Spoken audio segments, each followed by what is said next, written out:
আল্লাহর গজবের থেকেও আল্লাহর দয়াটা বড় হবে। জোরে বলুন সুবহানাল্লাহ। ও জানেরা, সোনা মানিকেরা, নবী আমার দুনিয়ার বাদশাহ হাবিবুল্লাহ জনাবে মুহাম্মদুর রাসূলুল্লাহ সাল্লাল্লাহু আলাইহি ওয়াসাল্লাম মদিনার মসজিদে নববী শরীফে আযান হয়ে গেল। আল্লাহ নবী সাহাবায়ে কেরামেরা আল্লাহ নবীর পিছনে ইক্তেদা করার জন্য ছুটে ছুটে যাচ্ছেন। আল্লাহ নবী মদিনার মসজিদের ইমাম, দুনিয়ায় এত বড় ইমাম আর দেখাতে পারবেন না। একটা মাত্র ইমাম, যে ইমামের পিছনে নামাজ পড়লে বলতে পারেন আমার নামাজ আল্লাহ পাকের দরবারে কবুল হয়ে গিয়েছে, তিনি হলেন আমার আপনার নবী। জোরে বলুন সুবহানাল্লাহ। মদিনা মসজিদে নববী শরীফে হযরত বিলাল আযান দিয়ে দিলেন, আশহাদু আন্না মুহাম্মাদার রাসূলুল্লাহ,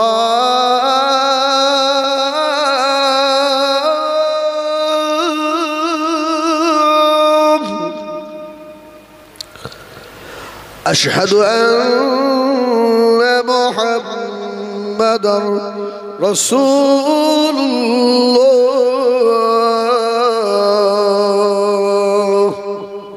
সাল্লাল্লাহু আলাইহি ওয়াসাল্লাম। মদিনা সাবিরা মদিনা মসজিদে নববী শরীফে ঝুপ ঝুপ করে যেতে লাগলেন। আল্লাহ নবী ইমামতি করে দিলেন। মদিনা মসজিদে নববী শরীফে আল্লাহ নবী যাচ্ছেন। আল্লাহ নবীর পিছনে পিছনে ইহুদির এক ছেলে গুটি গুটি পায়ে যায়। জোরে বলুন সুবহানাল্লাহ। এই এটা আমি কেন বলছি? এই করে আছে একদম চলে যাও না, কেউ চলে গেলে আর হবে না, বন্ধ হয়ে যাবে। সুবহানাল্লাহ। আরে একবার বলেন না ইয়া রাসূলুল্লাহ, আরে জোরে বলেন না ইয়া রাসূলুল্লাহ। কলিজা ঠান্ডা হবে, একটু করে বসেন, একটু করে বসে। এই বড় গাড়ি তো সকলে জিকির করেন লা ইলাহা আর জোরে লা ইলাহা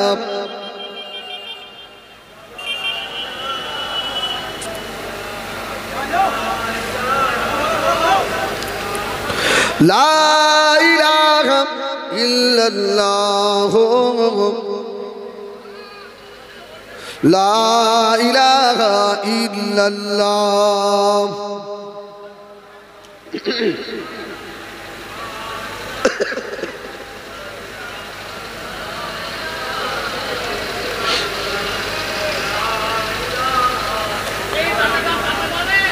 লা ইলাহা ইল্লাল্লাহ মুহাম্মাদুর রাসূলুল্লাহ। আল্লাহুম্মা সাল্লি আলা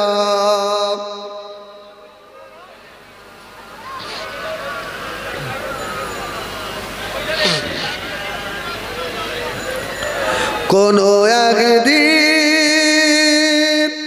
এদেশের আকাশে কলেমার পতাকা তুলবে, সেদিন সবাই খোদারি বিধান পে দুঃখ বেদনা ভুলবে। সুবহানাল্লাহ। মানে কোন একদিন এদেশের আকাশে কলেমার পতাকা তুলবে,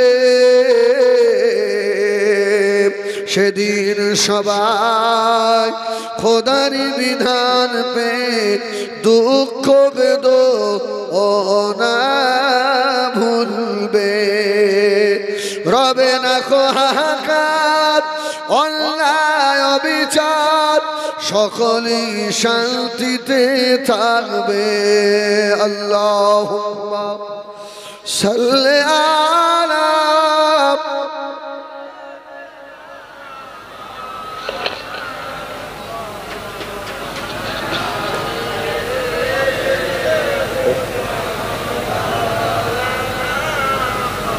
বসেন বাবা, সব বসে পড়ে। রাস্তার উপরে জলসা তো একটু ডিস্টার্ব হবে, কেন ভাইদের তো যাওয়ার সুযোগ করে দিতে হবে না? হ্যাঁ, সব বসে পড়ে, সব বসে পড়ে। হ্যাঁ, সব বসেন বসেন। পরিবেশ নষ্ট হয়ে যায়। হ্যাঁ, পরিবেশ নষ্ট হয়ে যায়। বসেন বসেন। ও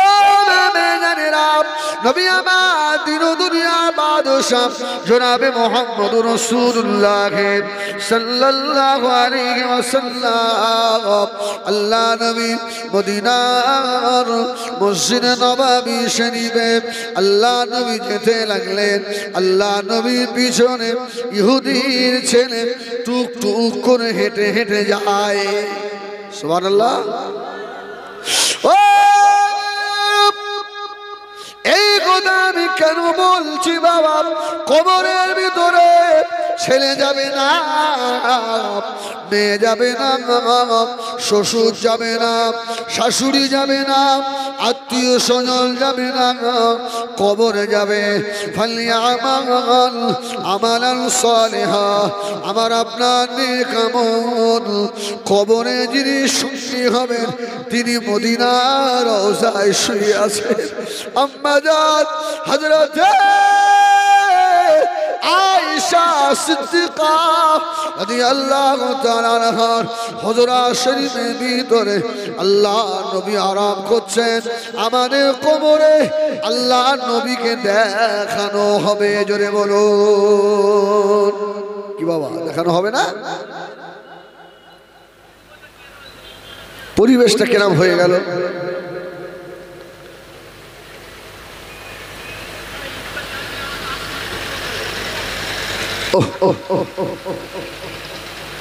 এই ঝামেলা ফেতনা জলসা ভালো হয়, এগুলো বালা, এগুলো বালা। আমার দিকে আমার ভাইয়েরা, রাসূলুল্লাহ মদিনার মসজিদে নববীতে যাচ্ছেন। জুতা মুবারক, রাসূলুল্লাহ জুতোটাকে জুতো বলা যাবে না, জুতো মুবারক, নালাইন শরীফ। জোরে বলুন সুবহানাল্লাহ। আল্লাহ নবী মদিনা মসজিদ নববী শরীফে জুতো মুবারকটা খুলবেন, নালাইন শরীফ। ও আমার মেয়েরা, ইহুদির ছেলেটা আল্লাহ নবী জুতো মুবারক তুলে নিয়ে বুকের সঙ্গে জড়িয়ে ধরেছে। জোরে বলুন সুবহানাল্লাহ। ও কার জুতো? ইহুদির ছেলে। বুকের ভিতরে নাই গো। আল্লাহ পাক যার জন্য আসমান বানিয়েছেন, যার ওসিলায় আল্লাহ জমিন বানিয়েছেন, যার ওসিলায় আল্লাহ জান্নাত জাহান্নাম বানিয়েছেন, আমার আপনার নবী জুতো মুবারক ইহুদির ম্যাডাম মুখে করে ধরে ফেললেন। আর আল্লাহ নবী নামাজ হয়ে গেল। মদিনা মসজিদ নববী থেকে আল্লাহ নবী বার হলেন। ও ইহুদির ছেলেরা আল্লাহ নবীর নূরের কদমের ভিতরে জুতা মুবারক পরিয়ে দিলেন। জোরে বলুন সুবহান। আর একটু জোরে বলুন সুবহানাল্লাহ। ভাই জানেরা রে, আমি হিজবুল্লাহর জন্য অনেক জলসায় বলে থাকি, তামাম পৃথিবী যা তত আসবাব আছে, আসমান জমিনের ভিতরে যা আছে সবগুলো নিয়ে যদি দাড়ি পাল্লার এক পাশে চাপিয়ে দেওয়া হয়, আর মদিনার নবীর ছেঁড়া এক জোড়া জুতা নিয়ে যদি দাড়ি পাল্লার ওপর পাশে চাপিয়ে দেওয়া হয়, আল্লাহ পাক আমার নবীর জুতো মুবারকের পাল্লাটাকে আল্লাহ ভারী করে দেবে।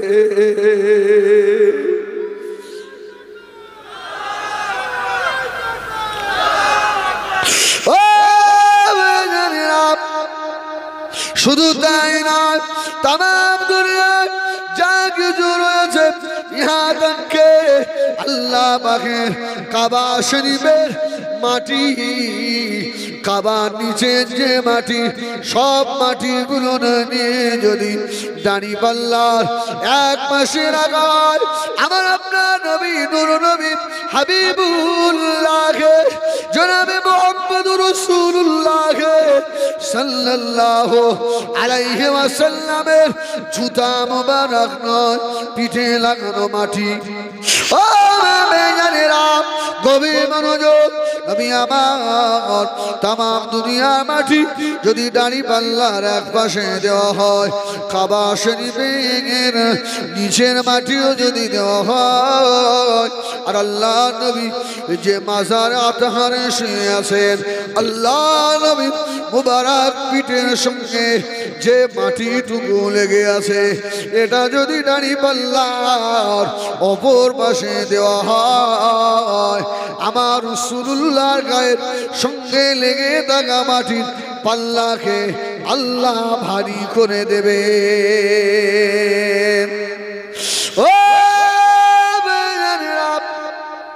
ও সোনা নারীরা, আল্লাহ নবীর নারায়ণ শরীফ আল্লাহ নবীর কদম মোবারকে পড়িয়ে দিল।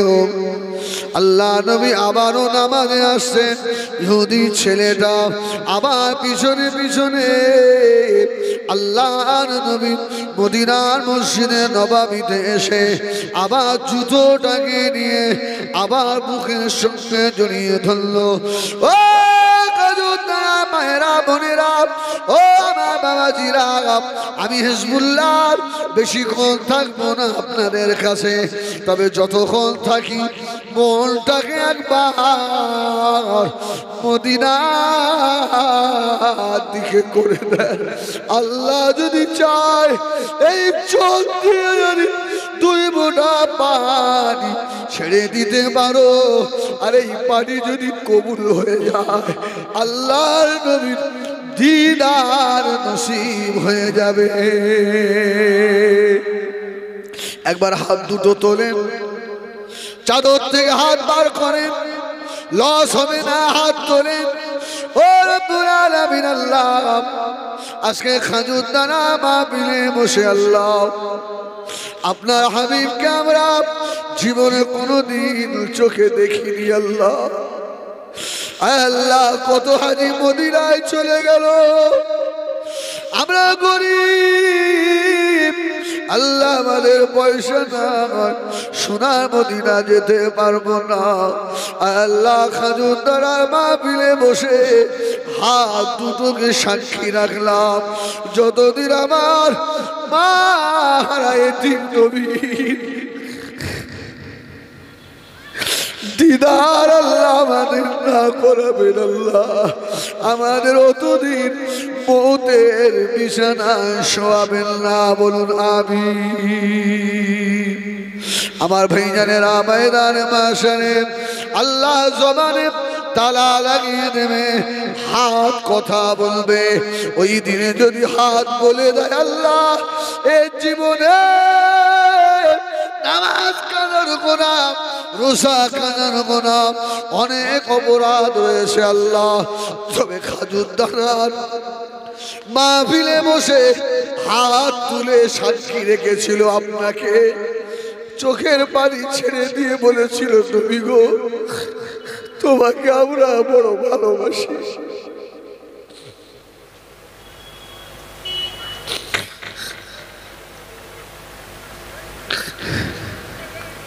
ও রব্বুল আলামিন আল্লাহ, আমি হাত সাক্ষী দিলাম এ আপনার হাবিবের আশেক পিয়ারা।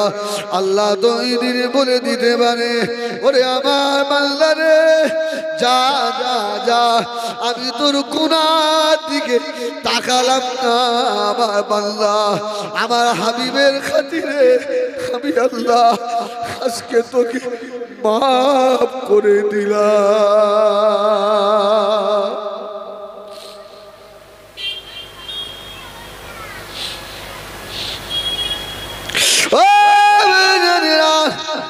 মদিনা মসজিদে নববী শরীফে ছেলেটা বারবার যায়, আল্লাহ নবী জুতো বুকে করে নিয়ে বসে থাকে। কয়েকদিন হয়ে গেল ছেলেটার মদিনা মসজিদে নববীতে যায় না। আল্লাহ নবী সালাম ঘোরালেন, সালাম ফিরিয়ে নামাজ শেষ করে দিয়ে নবী আমার দিন ও দুনিয়ার বাদশাহ হাবিবুল্লাহ জনাবে মুহাম্মদুর রাসূলুল্লাহ সাল্লাল্লাহু আলাইহি ওয়াসাল্লাম সাহাবীদের জিজ্ঞাসা করলেন, ও আমার সাহাবীরা, বাবারা বাবারা বাবারা, আমার সেই ভক্তটা কোথায় যে আমি রাসূলুল্লাহর ছেঁড়া জুতো বুকে করে নিয়ে থাকতো? একজন সাহাবী দাঁড়িয়ে বললেন, ইয়া রাসূলুল্লাহ,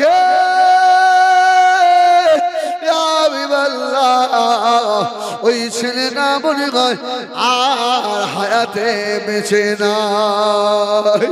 আল্লাহ নবী টুকরে কেটে ফেলেছিলেন। ও আমার সাহাবীরা রে, কি কথা বললে আমার, ও আমার সাহাবীরা কি কথা শোনালে আমায়। আমার পাগল, তাড়াতাড়ি নিয়ে চলো, আমি রাসূলুল্লাহ একবার যাব, আমার পাগলটাকে দেখতে যাব বাবা। আল্লাহ নবী সাহাবীদের নিয়ে দূরে কদম তুলে তুলে আল্লাহ নবী ইহুদির ঘরের দরওয়াজায় আল্লাহ নবী দাঁড়িয়ে গেলেন। ঘরের দরওয়াজায় ঠোকা দিলেন, ইহুদি দরওয়াজা খুলে দিয়েছে। ও নবীর আশিকেরা, জীবনে মা মারা গেলে কেঁদেছেন, বাপ মারা গেলে কেঁদেছেন, জমির ফসল নষ্ট হয়ে গেলে কেঁদেছেন, একদিন আমার রাসূলুল্লাহর জন্য এই চোখের এক ফোঁটা পানি দিতে পারলে না। আল্লাহ নবী দরওয়াজা খুলে যেই না ভিতরে প্রবেশ করলেন, যে ছেলেটা আল্লাহ নবীর জুতো বুকে করে ধরে রাখত, বিছানায় অমর্ষ অবস্থায় পড়ে আছে, এখনই চলে যাবে, আর কথা বলার ক্ষমতা নাই। ও জানেরা, নবী আমার দিন দুনিয়ার বাদশাহ হাবিবুল্লাহ জনাবে মুহাম্মদুর রাসূলুল্লাহ সাল্লাল্লাহু আলাইহি ওয়াসাল্লাম আল্লাহ নবী আস্তে আস্তে গিয়ে ছেলেটার পাশে আল্লাহ নবী বসে পড়লেন।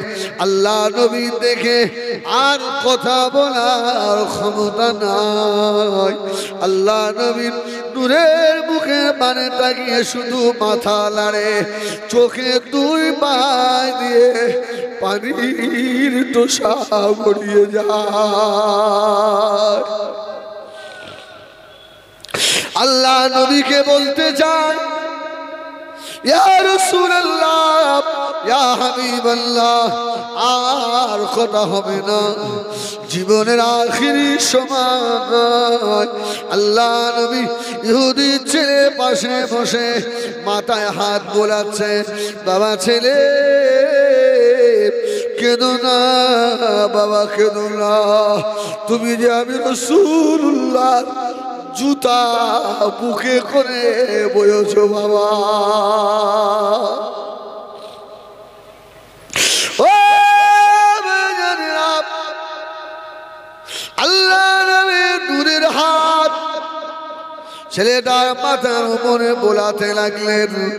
আল্লাহ নবী ফরমাচ্ছেন, আমি রাসূলুল্লাহ খেয়াল করে দেখি মালাকুল মউত হযরত আজরাইল আলাইহিস সালাম সে হাজির। আল্লাহ নবী সালাম দিলেন, ও মালাকুল মউত হযরত আজরাইল কি মনে করে ভাই ভাই আজরাইল সালাম কি মনে করে আজরাইল বললেন ইয়া রাসূলুল্লাহ আল্লাহ পাকের হুকুম হয়ে গিয়েছে এখনই এর জান কবজ করা হবে। আল্লাহ নবী নূরের হাত দুটো আল্লাহ দরবারে উঁচু করে তুলে ধরেছে। জোরে বলুন সুবহান, আর একটু জোরে বলুন সুবহানাল্লাহ। ও রাব্বে আল্লাহ, যে ছেলেটা আমার জুতো বুকে করে নিয়ে ঘরে আল্লাহ যদি ঈমান না নিয়ে সে মরে যায়, মারা যায়, ও যে জাহান্নামী হয়ে যাবে। আল্লাহ আমি রাসূলুল্লাহ সহ্য করতে পারবো না, আল্লাহ একটু সময় দেন। আল্লাহ নবী দিন দুনিয়ার বাদশাহ ছেলেটাকে বলল, ও বাবা ছেলে একবার জবান খোলো। ছেলেটার জবান খুলে গেল, পড়ে দিল আশহাদু আল্লা ইলাহা ইল্লাল্লাহ ওয়া আশহাদু আন্নাকা মুহাম্মাদার রাসূলুল্লাহ। জোরে বলুন সুবহানাল্লাহ। ঈমান নিয়ে সে আল্লাহটাকে সাড়া দিয়ে জান্নাতি হয়ে চলে গেলেন। জোরে বলে না, এই নবী আমাদের দিদার দিতে পারে না। অনেক আছে মৃত্যুর সময় রসুলের আশেককে আল্লাহ রসুল মৃত্যুর সময়ও দিদার দিয়ে থাকে। সুবহানাল্লাহ হলো না? হ্যাঁ, আমার নবী ডাইরেক্ট এসে দেখে, অন্য কেউ দেখে না, আশেকটা দেখে। আল্লাহ রসুল বলছেন আমাকে দেখবে আর এর ভিতরেই ওর জান কিভাবে কবজ হবে ও নিজেই বুঝতে পারবে না। জোরে বলুন সুবহানাল্লাহ সুবহানাল্লাহ। এই নসিব কি আমাদের হবে? এই কপাল আমাদের হবে? হ্যাঁ, এই জন্য দোয়া চাইতে হয়, বেশি বেশি কাঁদতে হয় আল্লাহর দরবারে। হাত তোলার সময় আছে? সারাদিন তো দুনিয়া দুনিয়া, শুধু আপনারা নয় আমিও তাই।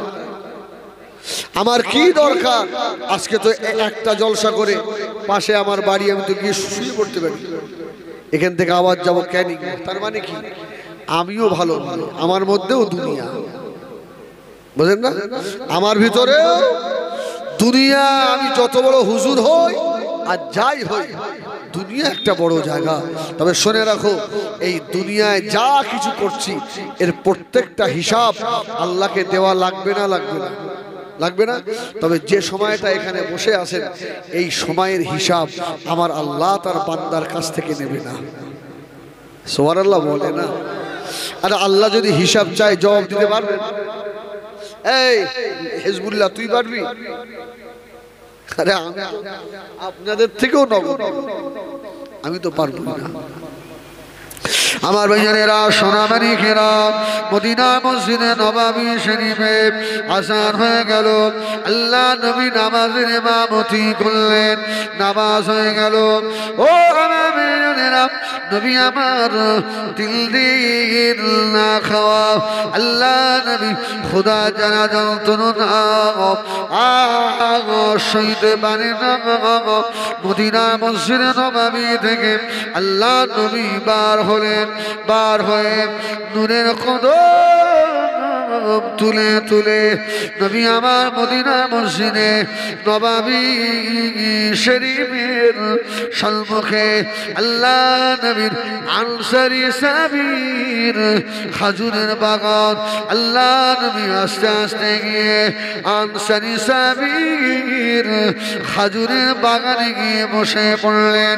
ও আমার ভাইয়েরা, আল্লাহ নবীর নূরের মুখের দিকে তাকিয়ে সাহাবী বুঝতে পেরে গিয়েছে আল্লাহ নবীর খাওয়া হয় না, আমার নবীর মুখটা শুকিয়ে রয়েছে। আনসারী সাহাবী বললেন, ইয়া রাসূলুল্লাহ,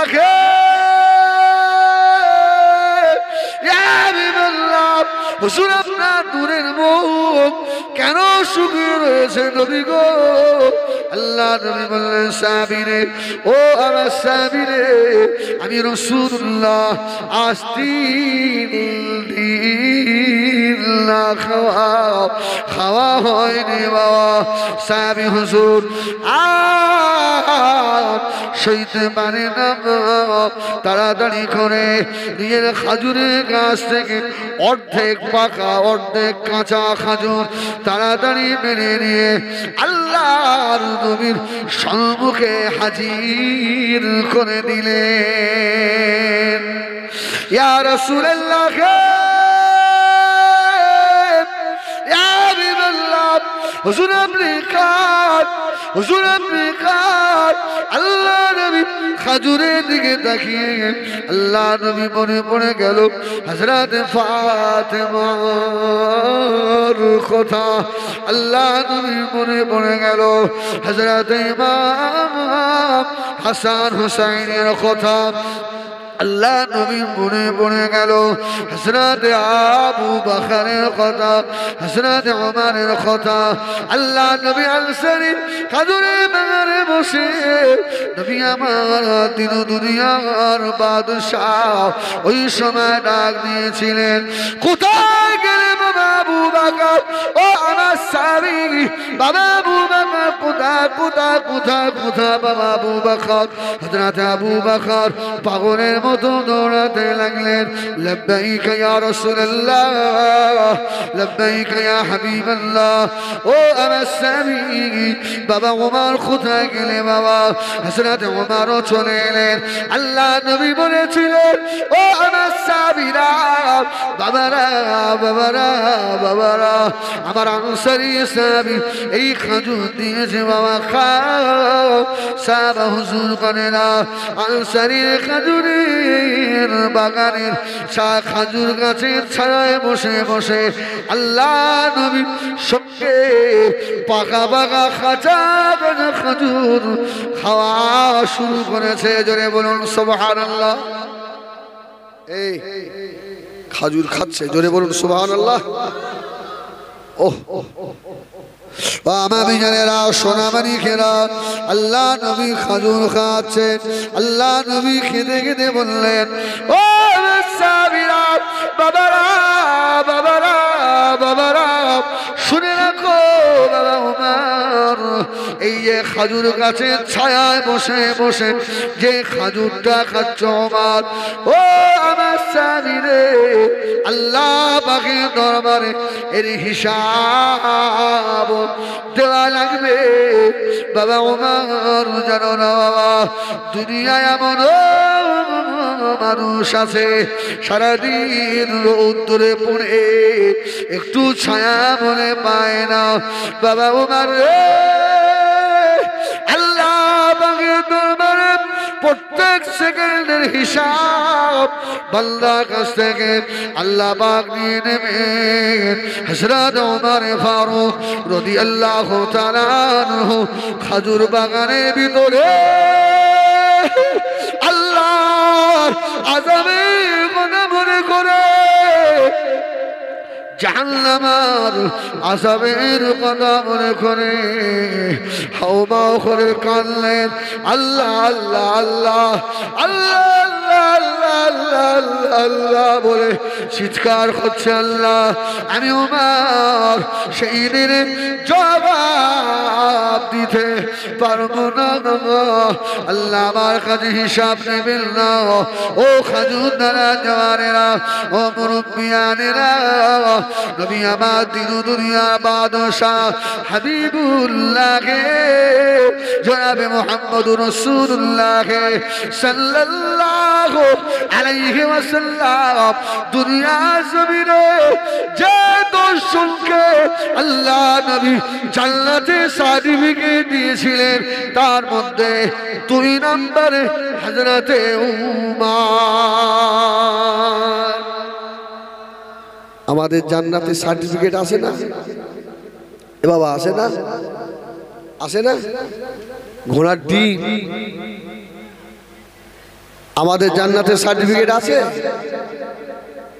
আল্লাহ নবী বলেছিলেন, আমার আবু বকর ফিল জান্নাহ, আমার উমর ফিল জান্নাহ, আমার উসমান ফিল জান্নাহ, আমার আলী ফিল জান্নাহ, আমার তালহা ফিল জান্নাহ, আমার সুবাইর ফিল জান্নাহ। আমার স্বামী সাদ ইবনে আবি ওয়াক্কাস ফিল জান্নাহ, জোরে বলুন সুবহানাল্লাহ। এরা আমার জান্নাতি সাহাবী। উমর ঝরঝর কাঁদছে। কোন উমর জানেন? আল্লাহ রসুলের দরবারে উমর বসে আছে। উমর রাসূলুল্লাহ দরবারে বসা। আল্লাহ রসুল বলছে, উমর আমি তোমাকে একটা কথা শোনাবো। উমর বললেন, ইয়া রাসূলুল্লাহ, ইয়া হাবিবাল্লাহ। হুজুর বলেন। বলে আর নেই বলছে, উমর আমি তোমাকে দেখেছি যখনই আমার দরবারে আসো তুমি অন্য কোনো দিকে তাকাও না, আমার মুখের দিকে তাকিয়ে থাকো। জোরে বলুন সুবহানাল্লাহ। উমর তোমার কি মন চায় না একটু অন্য দিকে তাকাই? সুবহানাল্লাহ বলবেন না? আহা, হযরত ওমর ফারুক রাদিয়াল্লাহু তাআলা জজ্জা করে কাঁদতে লাগলেন, ইয়া রাসূলুল্লাহ, ইয়া হাবিবাল্লাহ, আমি ওমর আপনাকে জীবনে কত কষ্ট দিয়েছি। আহা, ইয়া রাসূলুল্লাহ, ইয়া হাবিবাল্লাহ, নবী গো আমি ওমরের জন্য জীবনে অনেক কষ্ট পেয়েছে। আমি ওমর নিয়ত করেছি, আল্লাহ আমাকে আমার নবীকে যতদিন হায়াতে রাখে আমি রাসূলুল্লাহ দরবারে গেলে আল্লাহ নবীর নূরে মুখ ছাড়া আর অন্য কোনো দিকে তাকাবো না। ইয়া রাসূলুল্লাহ, ইয়া হাবিবাল্লাহ, আপনার নূরের মুখের দিকে তাকালে আমি উমরের কলিজা ঠান্ডা হয়ে যায়। যে ওমর ফারুক হাসরের কথা মনে করে কাঁদে, কোরবান জানেন হযরত ওমর ফারুক রাদিয়াল্লাহু তাআলা আনহু যখন খলিফাতুল মুসলিমিন হলেন, গভীর রাত্রিতে উঠে হযরত ওমর একা একা চিল্লায়, আল্লাহ আমি ওমরকে যদি ধরেন, আল্লাহ আমি ওমর জবাব দিতে পারবো না। ভাই আবু বকর রে, জীবনের শেষ সময় আমাকে খলিফা করে গেলেন, যদি খলিফা না করে আমাকে মদিনার মসজিদে নববী শরীফের মুয়াজ্জিন করে দিতেন, আমি ওমর বড় খুশি হতাম। আয় আল্লাহ, ফুরাত নদীর তীরে যদি কোনো একটা কুকুর মারা যায় আমি ওমরকে জবাব দিতে হবে। ও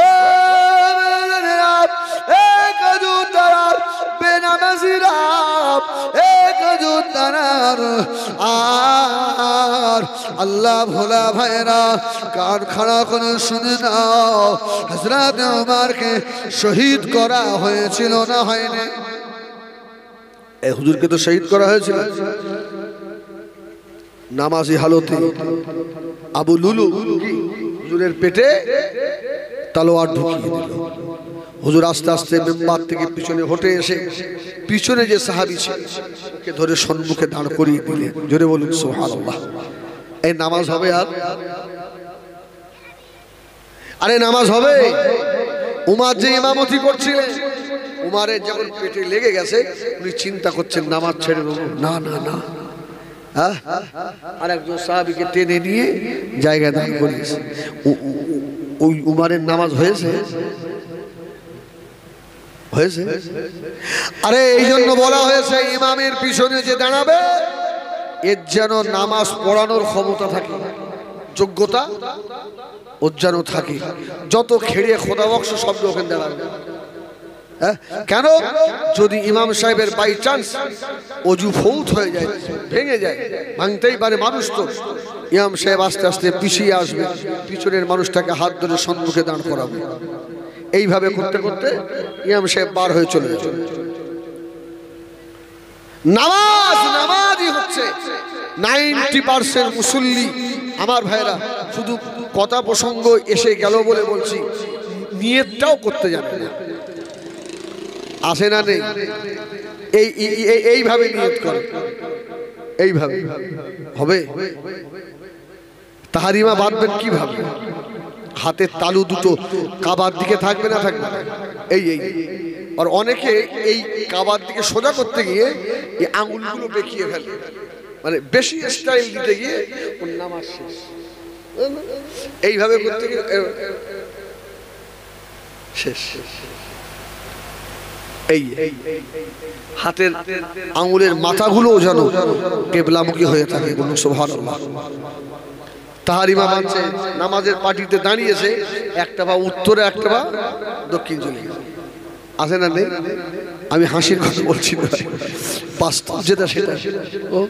নামাজের টুপি পড়ে গেল, টুপি পড়ে গেছে, সেজদায় গিয়েছে, টুপি পড়ে গেল। ও এদিক ওদিক থেকে আবার টুপিটা তুলে ভালো করে নামাজ হবে?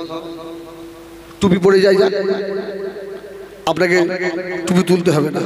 ইমাম সাহেব যখন সালাম ফিরবে টুপি আপনি তখন তুলবেন। অনেকে আবার নামাজের নিয়ত ছেড়ে দিয়ে লুঙ্গি পরে, আসে না আসে না, লুঙ্গি পরে। আল্লাহু আকবার, কি নামাজ আমাদের হচ্ছে, ঠিক কিনা বলবো? আল্লাহু আকবার। রোজন রাসূলুল্লাহ বলেছেন, সাল্লু কামা রাআইতুমুনি উসাল্লি, নামাজ ওই রকম পড়ো যেমন আমাকে পড়তে দেখো। জোরে বলুন সুবহানাল্লাহ। সাল্লু কামা রাআইতুমুনি উসাল্লি। রাসূল বললেন, কুররাতু আইনি ফিস সালাহ, নামাজ হচ্ছে আমি রাসূলুল্লাহ চোখের শীতলতা। জোরে বলুন সুবহানাল্লাহ। এজন্য নামাজ যদি নামাজের মতো না হয়, হ্যাঁ, আল্লাহ নামাজ নেবে না।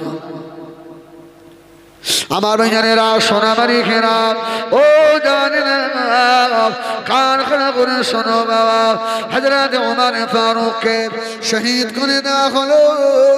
হযরত ওমরের যারা গোসল দিয়েছিলেন তারা বলেন, হুজুরের গোসল দিতে গিয়ে দেখি হুজুরের পিঠে সব বড় বড় চাবুকের দাগ। এই যারা আল্লাহ থেকে দূরে ভাই, যারা এশা কাজা করে ঘুমিয়ে পড়ো, তোমাদের বলছি, উমার দেখেন, কোন উমার, সব চাবুকের দাগ। আল্লাহ নবীর খলিজা আছে সাহাবী হযরত ওমর ফারুক রাদিয়াল্লাহু তাআলা গোসল হয়ে গেল, কাপড় পরানো হয়ে গেল, হুজুরের লাশ দাফন হয়ে গেল, সব ফিরে চলে এসেছে বাবা। যারা গোসল দিয়েছিল হযরত ওমরের বিবিকে বললেন, আম্মা জান বেয়াদবি মাফ করুন।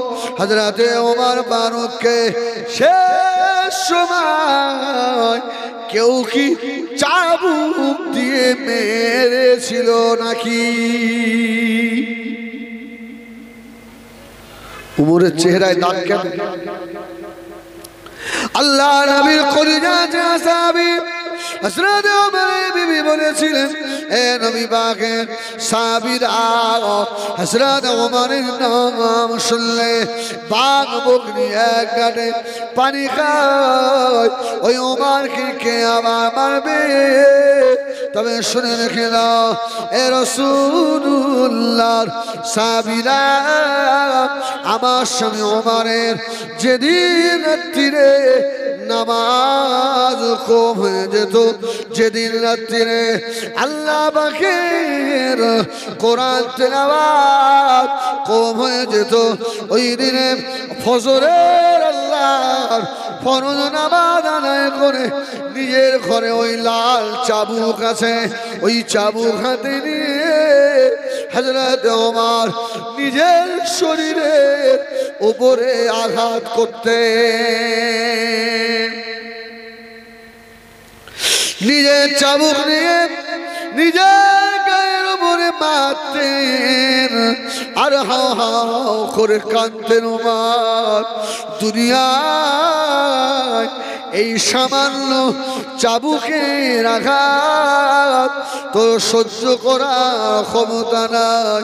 ওমর রে, তোর নামাজ কম হয়ে গেল কেন? তুই কি আল্লাহ পাকের আযাবে জাহান্নাম সহ্য করতে পারবি নাকি? জোরে বলুন সুবহানাল্লাহ। এর থেকে কিছু শিক্ষা নেওয়ার আছে না? নিজের শরীরে নিজে মারছে চাবুক দিয়ে, তো জাহান্নাম সহ্য করার ক্ষমতা আছে? আল্লাহু আকবার। আজকে নামাজি হয়ে নামাজ কাজা হয়ে যায়, আমাদের একটু মনে দুঃখ লাগে না, ব্যথা হয় না, ঠিক কিনা ভুল বলে? আর যারা প্রকৃত নামাজি দেখবেন এশার নামাজ যতক্ষণ আদায় না হয় রাত্রিরে অতক্ষণ ভালো লাগে না, ঠিক ঠিক না ভুল বলে? এশার নামাজ হয়ে গেল, নামাজি ব্যক্তি দেখবেন একদম ফ্রি হয়ে গেছে, যার যেন কোনো কাজ নেই। যার নামাজ কাজা হয়ে গেলে যার কষ্ট হয় ওই ব্যক্তিটা মুসল্লি। জোরে বলুন সুবহানাল্লাহ। আজ যে নামাজের ফাঁক খোঁজে, এই রক্তটা জাগে যাকে আবার সামনে রক্ত থেকে পড়বো, এরা মুসল্লি আসে না? নেই, আসে না? আসলে এরা মুসল্লি নয়। যাদের নামাজ কাজা হয়ে গেলে কষ্ট হয় এরাই হচ্ছে মুসল্লি। জোরে বলুন সুবহানাল্লাহ। আমার দিনদার ইমানদার ভাইরা একবার খুব মহব্বতে দরুদ আল্লাহুম্মা সাল্লি আলা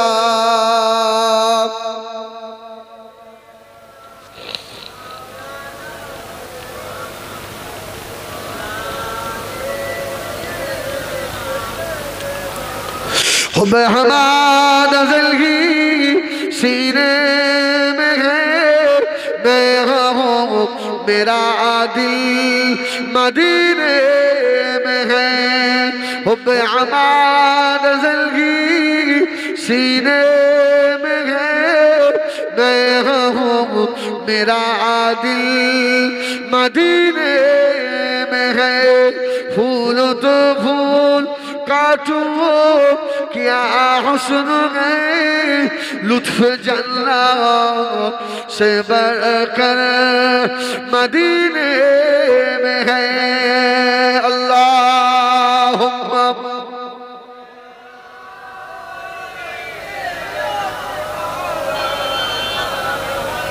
अल्लाह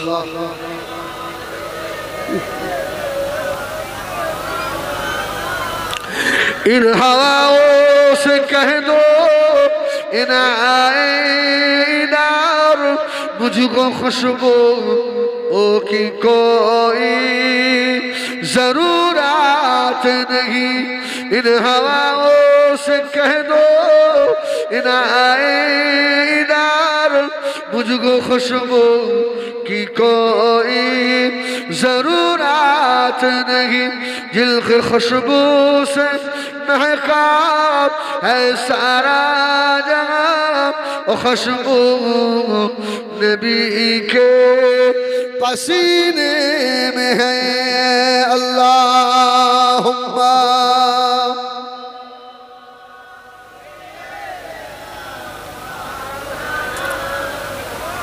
अल्लाह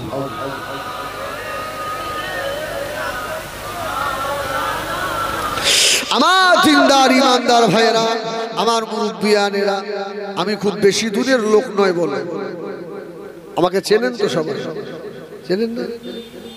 আমার বাড়ি দিল্লি না বোম্বাই, আমার বাড়ি হচ্ছে গুমা থেকে রাজীবপুর, রাজীবপুর থেকে বাগপুল কদমগাছি, কদমগাছি বড় পুকুরটা আছে না, পুকুরের পাশে। আর আমার দ্বিতীয় বাড়ি হচ্ছে দক্ষিণ সরাই ঈদগাহ, ঈদগাহ চেনেন তো? দক্ষিণ সরাই ঈদগাহটা পার হয়ে গুমার দিকে যেতে একটুখানি গিয়েই ফার্স্ট একটা ঘর, দ্বিতীয় লম্বা যে ঘরটা। আমি বাড়িতে শুধু রাতটুকু থাকি, সারাদিন আমাকে এখানে পাবেন। আমি খুব বেশি দূরের লোক নয়, আমি আপনাদের কাছেরই মানুষ। আমার ভাইরা 2-3 বছর আমাকে ফোন করছে, কিন্তু সময় দিতে পারিনি। হয়তো ভাবে বাড়ির কাছের লোক তো বললেই হয়ে যাবে, কিন্তু সে আর হয় না, সব বুক পায় না। এই তো উত্তর বলুন না দক্ষিণ বলুন থেকে ওরা বেশ কদিন ধরে ফোন করছে, হুজুর একটা ডেট হবে না? আমি তো 2026-এও হবে না, সেই 27-এ দেখা করবে, এর মধ্যে আর পাবো না। আমি অহংকার করছি না, এটা আপনাদেরই দোয়া। জোরে বলুন সুবহানাল্লাহ। আচ্ছা, আমি আপনাদের সন্তান নয় কি? আমি আপনাদের ভাই নয়? ভাই তো, হ্যাঁ, তো আপনাদেরই দোয়ার ফল। অন্য কিছু নয় আমার ভাইরা। এই জন্য এলাকার ছেলে হয়ে আমি আপনাদের কাছে শেষ কথা বলে যাব, বাবা দুনিয়ায় নামাজ কাজা করে যেও না শোনা, আল্লাহ দরবারে জবাব দিতে পারবে না। কঠিন মুসিবত সেদিন হয়ে যাবে, কঠিন মুসিবত হয়ে যাবে। আল্লাহ নবী খুদিজা সাহাবী, আল্লাহ নবী সাহাবীটা হলো অন্ধ সাহাবী। আল্লাহ নবী দরবারে চলে এলো, ইয়া রাসূলুল্লাহ, ইয়া হাবিবাল্লাহ, আমি অন্ধ সাহাবী, আমি মদিনা মসজিদে আযান হয়ে যায়, আমি মদিনার মসজিদে আসতে কষ্ট হয়। ইয়া রাসূলুল্লাহ, ইয়া হাবিবাল্লাহ, আমি একা আসতে পারি না গো নবী, আমি অন্ধ, আমি একজনের সাহায্য নিয়ে আসি। ইয়া রাসূলুল্লাহ, আমার জন্য দোয়া করুন, আল্লাহ রাব্বুল আলামিন যেন মদিনা মসজিদে আযান হলে আমার চোখ দুটোকে আল্লাহ যেন ভালো করে দেয়। ইয়া রাসূলুল্লাহ, আমি যে জামাতে নামাজ পড়বো কিন্তু সবসময় তো লোক পাইনি নবী, আমি অন্ধ। আল্লাহ নবী বললেন, ও আমার সাহাবী, কেন না বাবা সাহাবী, দুঃখ দিও না বাবা সাহাবী, আমি রাসূলুল্লাহ তোমার জন্য দোয়া করলাম।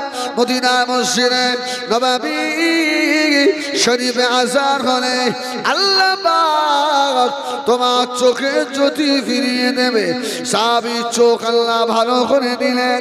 সাহাবী হেঁটে হেঁটে এসে মদিনার মসজিদে নববীতে নামাজ পড়েন, আবার ঘুরে চলে যান, আবার অন্ধ হয়ে যান, আবার আযান হয়।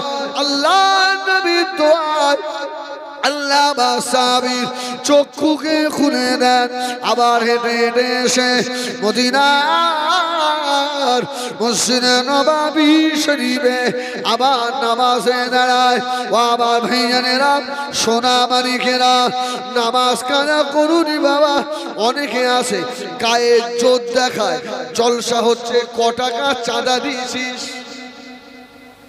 এই জলসা সব থেকে আমার চাঁদা বেশি, আমার নামাজ পড়তে হবে কেন? আছে না নেই? আলহামদুলিল্লাহ বেশি দিয়েছেন, আল্লাহ আপনার নেকি বেশি দেবে।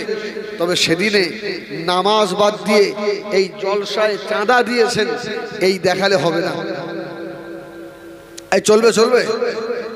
মানুষের শরীর সমস্ত বডি আছে, মানুষের মাথা নেই, ওই মানুষটার কোনো দাম আছে?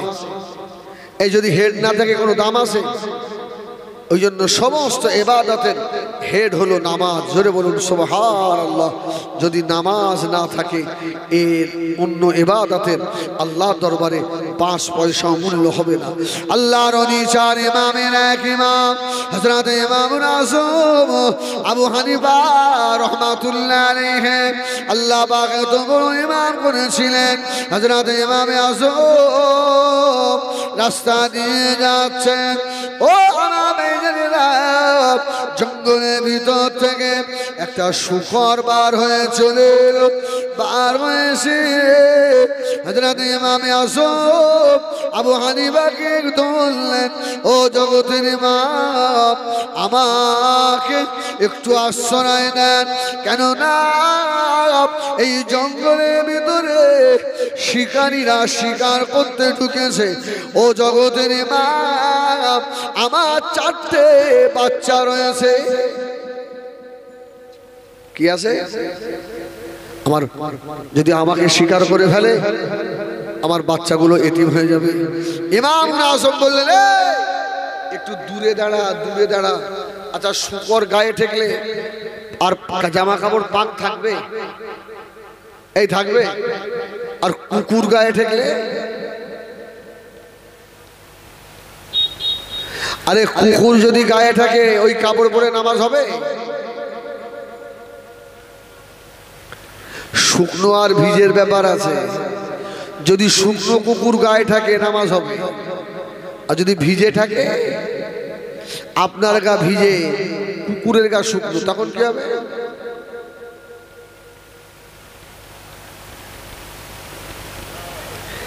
কুকুরের শুকনো ভিজে আছে, কিন্তু শুকরের বেলা শুকনো ভিজে নেই।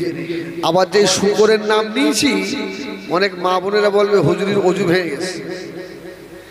ওই ওই জন্তুর নাম কেউ নেয় কি? আরে কোরআন শরীফে শুকরের নাম নেই? ওয়ালাহমাল খিনজির আছে না? আছে। তো ইমামে আজম বললেন, এই একটু দূরে দাঁড়া, দূরে দাঁড়া, আমি নাপাক হয়ে যাব। শুকরটা একটু দূরে দাঁড়ালো। চার ইমামের বড় ইমাম হযরত ইমামে আজম আব্বা আবু হানিফা রাহমাতুল্লাহ আলাইহি, আল্লাহ এত ক্ষমতা দিয়েছিলেন, হুজুর আমার শুকরের ভাষা ইমামে আজম আবু হানিফা বুঝতে পারতেন। হুজুর বললেন, এই শুকর শুনে রেখে দে, তোকে আমি আশ্রয় দিতে পারি, তবে আমার একটা শর্ত আছে। ময়দানে মাশারে আল্লাহ পাক নামাজীদের একটা কাতার করবে, বেনামাজীদের একটা কাতার হবে। এই শুকর তোরা হাসর বেনামাজীর সঙ্গে হবে। কি বলছিস বল? তুই যদি বেনামাজির সঙ্গে হাসরে থাকতে চাস, যদি রাজি হোস, তাহলে আমি তোকে আশ্রয় দেব। শুকর মাথা নাড়া দিয়ে জবান খুলে বলেছিল, ইমামে আজম, আমি সৃষ্টির ভিতরে নিকৃষ্ট প্রাণী হতে পারি, কিন্তু আমি এটা মনে করি আমার থেকেও বেনামাজি আরো বেশি নিকৃষ্ট। যদি বলুন সুবহানাল্লাহ। আমি শুকর তো নিকৃষ্ট, আর আল্লাহ যাদেরকে আশরাফুল মখলুকাত করেছেন, যাদের মর্যাদা ওয়ালাকাদ কাররামনা বানি আদম, আল্লাহ আদম সন্তানের মর্যাদা এত বাড়িয়েছে, তারা যখন নামাজ কাজা করে আমি শুকর মনে করি আমার থেকে ওরা বেশি নিকৃষ্ট। আল্লাহ যেন ওদের সঙ্গে আমার হাসর না করে। যদি বলবেন সুবহানাল্লাহ। তাহলে বেনামাজি ব্যক্তি খুব ভালো না? বেনামাজি জানাজাও পড়া ঠিক, বুঝলেন না? ওদের ঠ্যাং ধরে টেনে টেনে গাড্ডায় ফেলে দেবে। আমাদের ইমাম আবু হানিফা রাহমাতুল্লাহ আলাইহি কাফের ফতোয়া দিয়েনি বেনামাজিকে, কিন্তু অন্য অন্য ইমামরা কাফের ফতোয়া দিয়ে ফেলেছে, যারা নামাজ না পড়ে এরা কাফের। কিন্তু ইমামে আজম আবু হানিফা কাফের বলেনি। জোরে বলুন সুবহানাল্লাহ, সুবহানাল্লাহ। আমার ভাইরা, এই জন্য নামাজ কেউ আমরা কাজা করব না। আমার রসুলের পাক এত বেশি নামাজ পড়তেন, আমার রসুলের নামাজ দেখে আল্লাহ 1.5 পৃষ্ঠা কোরআনের একটা আয়াত আল্লাহ নাজিল, একটা সূরা আল্লাহ নাজিল করে দিয়েছিলেন। জোরে বলুন সুবহানাল্লাহ। রসুলের নামাজ দেখে 1.5 পৃষ্ঠা একটা সূরা আল্লাহ নাজিল করলেন। কোরআন শরীফের 29 পারায় সূরা মুজাম্মিল আছে না? আছে না মুজাম্মিল? বিসমিল্লাহির রহমানির রহিম। ইয়া আইয়ুহাল মুজাম্মিল কুমিল লাইলা ইল্লা قليلا نصفه أو انقص منه قليلا أو زد عليه ورتل القرآن ترتيلا إنا سنلقي عليك قولا ثقيلا إلا ناشية الليل هي أشد وطئا وأقوم قيلا إلا لك في النهار سبحا طويلا واذكر اسم ربك وتبتل إليه تبتيلا رب المشرق والمغرب لا إله إلا هو فاتخذه وكيلا سبحان الله سبحان الله আল্লাহর কোরআন পড়বেন তো কলজে ঠান্ডা হবে। সুবহানাল্লাহ। রাসূলুল্লাহ নামাজ দেখে সূরা মুজাম্মিল আল্লাহ নাযিল করে বললেন, হাবিব আপনি একটু কম কম নামাজ পড়েন, আমি আল্লাহ আমার কষ্ট হয়। জোরে বলুন সুবহানাল্লাহ। আর হাবিব আপনি এত বেশি নামাজ পড়েন মুবারক ফুলে যায়, একটু কম কম পড়েন। কুমিল লাইলা ইল্লা কালিলা। সুবহানাল্লাহ বলেন, সুবহানাল্লাহ বলেন। সেই নবীর উম্মত আজকে নামাজ কাজা করে বসে থাকে, ঠিক না ভুল বলে? আমার ভাইয়েরা, সোনা মানিকেরা, নবী আমার দিন দুনিয়ার বাদশা হাবিবুল্লাহ জনাবে মুহাম্মদুর রাসূলুল্লাহ সাল্লাল্লাহু আলাইহি ওয়াসাল্লাম হযরত ওমরকে বলেছিলেন, ও বাবা ওমর, আমাকে আর কষ্ট দিও না বাবা, আমি রাসূলুল্লাহ। বাবা ওমর, তোমার ভয়েতে পাহাড়ের গুহায় গুহায় আশ্রয় নিয়েছি। বাবা ওমর, তোমার ভয়ে আমি রাসূলুল্লাহ, আমার এক বেলা খাওয়া হয়েছে, এক বেলা হয় না। ও বাবা ওমর, আমি রাসূলুল্লাহকে আর দুঃখ দিও না। নবী আমার হযরত ওমরের কাঁধটা ধরে একবার ঝাঁকুনি দিলেন। হযরত ওমর বলেছিলেন, ইয়া রাসূলুল্লাহ, ইয়া হাবিবাল্লাহ, হুজুর বেয়াদবি মাফ করুন, আমি ওমর এখন ঈমানের কলমা কোরআন শরীফের এক আয়াতে আমি ওমরের ইনকিলাব চেঞ্জ হয়ে গিয়েছে। জোরে বলুন ইয়া রাসূলুল্লাহ। কোরআন শরীফের একটা আয়াত আমাকে বেঈমান থেকে দ্বীনের পথে এনে দিয়েছে। কোন আয়াত? সূরা তাহা। আল্লাহু আকবার, বলেন আল্লাহু আকবার। তাহা মা আনজালনা আলাইকাল কুরআনা লিতাশকা ইল্লা তাযকিরাতাল লিমান ইয়াখশা। সুবহানাল্লাহ। আমি পড়ছি, আমি পাচ্ছি 10টা, আপনারা শুনছেন, আপনারাও পাবেন 10টা। সুবহানাল্লাহ বলেন সুবহানাল্লাহ। এই সূরা তাহার ভিতরে একটা আয়াত আছে, ইন্নানি আনাল্লাহ লা ইলাহা ইল্লা আনা ফা'বুদুনি ওয়া আকিমিস সালাতা লিযিকরি। এই আয়াত শুনে হযরত ওমরের দুটো চোখ দিয়ে পানি পড়েছিল। জোরে বলুন সুবহানাল্লাহ।